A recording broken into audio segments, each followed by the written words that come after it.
இந்த ஆடிக்கு நம்ம சென்னை சில்க்ஸ்ல up to 50% off combo offer, uniform sari collections எல்லாம் சேர்ந்து சேவிங்ஸும் பிளாஸ்ட், கலெக்ஷன்ஸும் பிளாஸ்ட். நம்ம தி சென்னை சில்க்ஸ். தமிழ்நாட்டுல எல்லாமே சேஞ்ச் ஆயிடுச்சு. உங்க நகையையும் சேஞ்ச் பண்ணுங்க. உங்க பழைய நகைக்கு கிராமுக்கு 150 ரூபாய் கூடுதலா வாங்கி புது நகை எடுத்துக்கோங்க. அதே கம்மி சேதாரம் தான் உங்க லலிதால மட்டும்தான். ஹாலிடேஸ்னாலே அது நம்ம ஜிடி ஹாலிடேஸ் தான். GT Holidays, South India's #1 travel brand. You know you are special when you're with GT Holidays. திமுக கூட்டணியில் இருந்து வெளியேறிய கட்சிகள் தற்போது திமுக மீது பல விமர்சனங்களை முன்வைத்து வருகின்றன. இது திமுக ஆதரவாளர்கள் மத்தியில் கடும் அதிருப்தியையும் கோபத்தையும் ஏற்படுத்தியுள்ளது. திமுக கூட்டணியில் காங்கிரஸ் இருந்தபோது திமுகவுக்கு எதிராக பேசி வந்த விருதுநகர் MP மாணிக்கம் தாகூர் தற்போது தமிழ்நாடு காங்கிரஸ் கமிட்டியின் புதிய தலைவராக நியமிக்கப்பட்டுள்ளார்.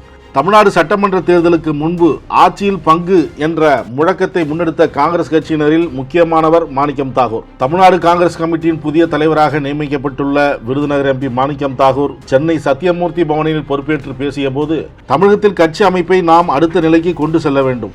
அடுத்து உள்ளாட்சி தேர்தலும் 2029 மக்களவை தேர்தலில் புதுச்சேரி உட்பட 40க்கு 40 தொகுதிகளையும் வெல்வதே இலக்கு. தாவேகாவுடனான கூட்டணி மரியாதையானது, அது உள்ளாட்சி தேர்தலிலும் தொடரும். எனக்கு யாரிடமும் தனிப்பட்ட முறையில் வாய்க்கால் வரப்பு சண்டை எதுவும் கிடையாது. எங்களை அமைதியாக விட்டுவிட்டால் எங்கள் வேலையை பார்த்து கொண்டிருப்போம். ஆனால் யாராக இருந்தாலும் சரி, காங்கிரஸை அடித்தால் சும்மா இருக்க மாட்டேன். அவர்கள் காங்கிரஸை அடித்தால் திருப்பி அடிப்பேன். திமுக, அதிமுக, பாஜக, பாமக என எந்த கட்சியாக இருந்தாலும் சரி, காங்கிரஸை தொட்டால் திருப்பி அடிப்போம். எங்களை நக்கல் நையாண்டி செய்வதையோ துரோகி என்று கூறுவதையோ ஏற்றுக்கொள்ள முடியாது. எதிர்க்கட்சி தலைவர் எப்போது ராகுல் காந்திக்கு எதிராக கோஷம் போட வைத்தாரோ அப்போதுதான் அவரை பற்றி பேசணும். திமுக தலைவர் பற்றி நான் ஒரு வார்த்தை கூட தவறாக பேசவில்லை என பேசியிருந்தார் மாணிக்கம் தாகூர். இந்த நிலையில் முரசொலி நாளிதழில் திமுக செய்தி தொடர்பு குழு துணைத் தலைவர் மருது அழகராஜ் கவிதை ஒன்றை வெளியிட்டிருக்கிறார். மாணிக் தாகூர் என்ன, ரவீந்திரநாத் தாகூரே வந்தாலும் சரி, இன்னும் மிச்சமுள்ள ஆட்கள் மொத்த பேரும் தமிழ்நாடு காங்கிரசுக்கு தலைவர்கள் ஆனாலும் சரி, தமிழ்நாட்டில் காங்கிரஸ் துளிர்க்காது. அந்த மனசாட்சியற்ற மரக்கட்டையின் வேர் பட்டுப்போய் வெகு காலமாகிவிட்டது என பதிலடி கொடுத்துள்ளார் மருது அழகராஜ்.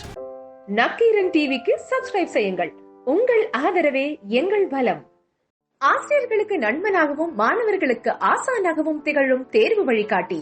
ஒவ்வொரு பாடத்திற்கும் அனுபவமிக்க ஆசிரியர்களின் துல்லியமான தெளிவான விடைகள். CNC இருக்கு, தேர்வு பயம் எதற்கு? இது தீரன் பப்ளிஷிங் ஹவுஸ் விற்பனை வெளியீடு.